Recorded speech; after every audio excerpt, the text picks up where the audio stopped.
सारे दोस्तों को सलाम, सत श्री अकाल और नमस्कार। दोस्तों शायद थोड़े नाल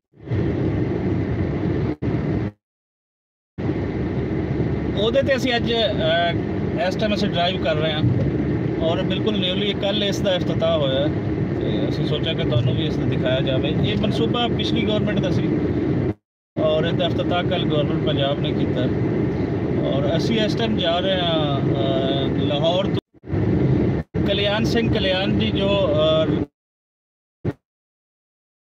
ਯੂਨੀਵਰਸਿਟੀ ਦੇ ਵਿੱਚ ਪੰਜਾਬੀ ਦੇ ਪ੍ਰੋਫੈਸਰ ਹਨ ਔਰ ਗੂੜੇ ਮਿੱਤਰ ਹਨ। ਉਹਨਾਂ ਦੇ ਪਿਤਾ ਜੀ ਬਾਪ ਉਹਨਾਂ ਦੇ ਉਹ ਰੱਬ ਨੂੰ ਪਿਆਰੇ ਹੋ ਗਏ, ਚਲਾਣਾ ਉਹ ਕਰ ਗਏ ਤੇ ਉਹਨਾਂ ਦੀ ਜਿਹੜੇ ਆਖਰੀ ਰਸੂਮਾਤ ਹਨ ਔਰ ਉਸ ਫੈਮਿਲੀ ਦੇ ਨਾਲ ਜਿਹੜਾ ਇੱਕ ਦੁੱਖ ਦੀ ਘੜੀ ਹੈ ਉਹਦੇ ਵਿੱਚ ਰਲਤ ਕਰਨ ਲਈ, ਉਹਨਾਂ ਦਾ ਹਿੱਸਾ ਬਣਨ ਲਈ ਉਹ ਅਸੀਂ ਨਿਕਲੇ ਹਾਂ। ਮੇਰੇ ਨਾਲ ਇਹਨੇ ਇਸ ਟਾਈਮ ਪੰਜਾਬੀ ਦੇ ਮਸ਼ਹੂਰ ਸ਼ਾਇਰ ਬਾਬਾ ਨਜ਼ਮੀ ਜੀ ਮੈਂ ਸ਼ਾਇਦ ਕੈਮਰਾ ਇਹ ਤੁਸੀਂ ਦੇਖ ਰਹੇ ਹੋਵੋਗੇ ਮੈਂ ਡਰਾਈਵ ਕਰ ਰਹੀ ਹਾਂ ਕਿਉਂਕਿ ਡਿਊਰਿੰਗ ਡਰਾਈਵ ਇਸ ਤਰੀਕੇ ਦੇ ਨਾਲ ਮੋਬਾਈਲ ਦੇ ਨਾਲ ਨਹੀਂ ਖੇਲਣਾ ਚਾਹੀਦਾ, ਲੇਕਿਨ ਕੀ ਕਰੀਏ ਫਿਰ ਕੰਮ ਸਾਰੇ ਹੀ ਕਰਨੇ ਪੈਂਦੇ ਨਾਲ ਨਾਲ। ਮੇਰੇ ਨਾਲ ਫਰੰਟ ਸੀਟ ਤੇ ਬਾਬਾ ਨਜ਼ਮੀ ਜੀ। ਬਾਬਾ ਨਜ਼ਮੀ ਜੀ ਆਪਣਾ ਮੁੱਖ ਵਿਖਾਓ ਜੀ, ਉਰੇ ਆ ਕੇ ਦਿਖਾਓ। हाँ ਇਹ ਬਾਬਾ ਨਜ਼ਮੀ ਜੀ बैठे और मेरे पीछे बैठे राणा अब्दुल मजीद साहब। नावल निगार हैं, सफ़रनामे इन्हों के हैं 3-4 आ चुके हैं।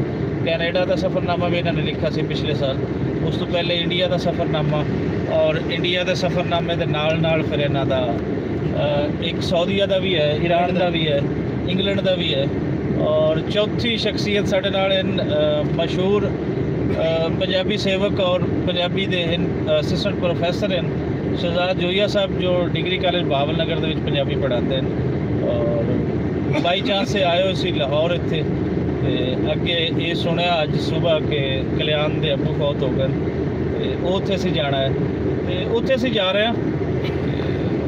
असीं सोचा कि नाल नाल तुहानूं भी ये मोटरवे जिहड़ा है एक ਅਸੀਂ ਇਸ ਤੋਂ ਜਿਹੜਾ जीटी रोड तो जाईदा है उस तो बहुत करीब पवांगे और पहली दफ़ा ਅਸੀਂ ਨਨਕਾਣਾ ਸਾਹਿਬ वास्ते रूट इस्तेमाल कर रहे हैं। तो यह है वो मोटरवे। इधर ननकाना साहब तो वैसे कई रस्ते हैं लेकिन मोटरवे का रस्ता असीं पहली दफ़ा वो जा रहे हैं और तुहानूं भी दिखाते हैं। और जितनी भी हुकूमत हैं उन्होंने इस तरीके के काम करने चाहिए। मौजूदा हुकूमत भी जी इमरान खान की बनी है उन्होंने भी इस तरह के काम करने चाहिए जिससे कि लोगों का भला हो जाए। ये लहदा डिबेट्स है कि किहड़े काम पहले करने वाले चाहिए, किहड़े नहीं करने चाहिए, किहड़े होने चाहिए, लेकिन यह है कि कुछ होने चाहिए और उन्होंने एक काम होया जिनका आम लोगों को इनका फायदा है और सानू भी उसका फायदा हो रही है और इनू वेखदे हुए यही कहांगे कि काम होंदे रहने चाहिए। इस तरह के मोटरवे बनने चाहिए, बाकी रोड्स बनने चाहिए, उन्होंने इलाकों के बनने चाहिए, पक्कियां सड़क बननिया चाहिए जिथे ज़राअत के नाल लोग जुड़े हुए। मिसाल के तौर पर मेरा एरिया है बहावल नगर, उन्होंने साइड पर जो गन्ने की फसल होंगी उन्होंने लेके जाना मेन रोड पर वो काफ़ी मुश्किल होता है, उत्थे भी ये काम होना चाहिए। लेकिन यह है कि जिथे फिर ट्रैवलिंग का एक पॉपूलेशन का एक बड़ा बड़ा हब है वो ज़ाहिरी गल है उस तरीके के नाल ये काम हो पाएगा। सो ये हर जगह तो होने चाहिए। मैंने कॉल आ गई, मैं कॉल ले लवां जी। अस्सलाम वालेकुम गवर्नमेंट साहब,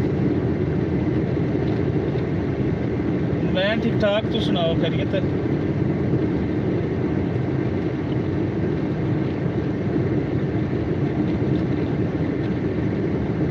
जी जी वही वही है वही। हाँ मैं ठीक ठाक, तुम सुनाओ खैरियत है? हर तरह की खैरियत है। कम कुम अजकल बिल्कुल ना होने के बराबर ही है। मल्टीनेशनल कंपनी जोड़ा उन्होंने अपने ऑपरेशन क्लोज किए क्योंकि उन्होंने पता नहीं तो साढ़े पता ही है तो वज़ीर आज़म के बयान तो बाद डरे उनके पता नहीं थी होना कि इतना भी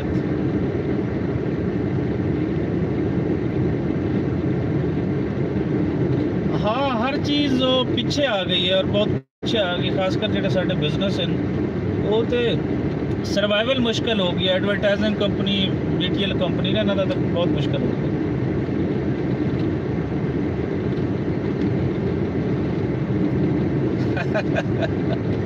असी होर नहीं कर सकते ना, मसला तो यही है।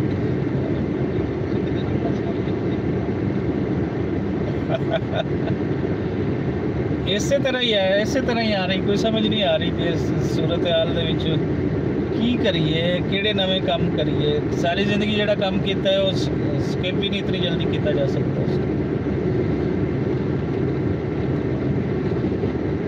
ਹਾਂ ਬਿਲਕੁਲ, ਫਿਰ ਇਹ ਟਾਈਮ ਨਾਲ ਨਾਲ ਹੀ ਹੁੰਦਾ। ਹਾਂ ਕਲਿਆਣ ਦੇ ਅੱਬੂ ਸਨ, ਕੋਈ 105 ਸਾਲ ਉਹਨਾਂ ਦੀ ਏਜ ਸੀ, ਤੇ ਪਿਛਲੇ ਦਿਨ ਨਨਕਾਣਾ ਸਾਹਿਬ ਗਿਆ ਸੀ ਤਾਂ ਮੁਲਾਕਾਤ ਹੋਈ ਤੇ ਕਾਫੀ ਜ਼ਈਫ ਹੋ। ਹਾਂ 105 ਸਾਲ ਸੀ ਕਲਿਆਣ ਦੇ ਅੱਬਾ ਜੀ, ਤੇ 105 ਸਾਲ ਦੇ ਤੇ ਜਾਣਾ ਹੁੰਦਾ ਇਨਸਾਨ ਨੇ ਜੀ, ਅੱਛੀ ਜ਼ਿੰਦਗੀ ਗੁਜ਼ਾਰ ਗਏ। ਹਾਂ ਰੱਬ ਦਾ ਕੁਦਰਤ। ਹਾਂ ਮੈਂ ਤੁਹਾਨੂੰ ਬਿਲਕੁਲ ਹੋਈ ਸੀ, ਤੁਹਾਡੇ ਮੇਰੇ ਗੱਲ ਹੋਈ ਸੀ ਉਸ ਬਾਰੇ।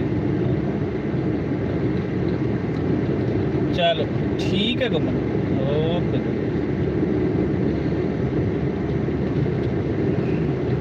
ਇਸ ਕਾਲ ਸੀ ਸਾਡੇ ਦੋਸਤ ਅਕਮਲ ਸ਼ਹਜ਼ਾਦ ਗੁੰਮਨ ਸਾਹਿਬ, ਰੇਡੀਓ ਪਾਕਿਸਤਾਨ ਦੇ ਵਿੱਚ ਹੁੰਦੇ। ਕੁਝ ਸਾਡੀਆਂ ਪ੍ਰਾਈਵੇਟ ਗੱਲਾਂ ਵੀ ਤੁਹਾਡੇ ਨਾਲ ਸ਼ੇਅਰ ਹੋ ਗਈਆਂ। ਇਹ ਮਸਾਇਲ ਹਨ ਜੀ ਇੱਥੇ ਜਿਹੜੇ ਫੇਸ ਕਰਨੇ ਪੈ ਰਹੇ ਨੇ, ਔਰ ਇਹੀ ਚਾਹੁੰਦੇ ਹਾਂ ਕਿ ਇੱਕ ਸੂਰਤ ਹਾਲ ਕੋਈ ਬਿਹਤਰ ਹੋਵੇ, ਕਿਉਂਕਿ ਇਸ ਦੇ ਨਾਲ ਬਹੁਤ ਸਾਰੇ ਲੋਕ ਜੁੜੇ ਹੁੰਦੇ।